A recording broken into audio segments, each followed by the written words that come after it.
The city of SeaTac says that 46 people were arrested that day, most of them appearing in court before a judge this morning and afternoon. Free Palestine! Protests at SEA in April were meant to send a message, demanding the U.S. stop sending funding or weapons to Israel.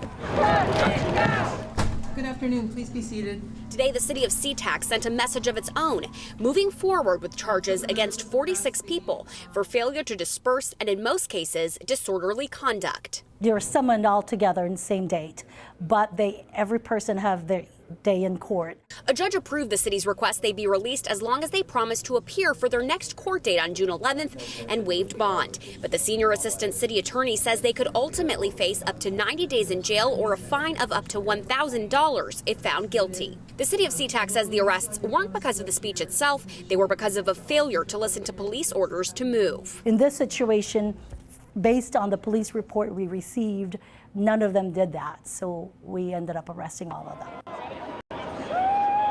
During the protests on April 15th, protesters blocked the roadway leading to the airport, some laying on the ground in white suits marked with red paint to call attention to deaths in Gaza.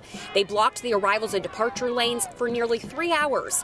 In court today, though, it was mostly business as usual. Defendants requested their faces and names not be recorded or shared. The judge ordered media not to record video of their faces, but said names are already on public record.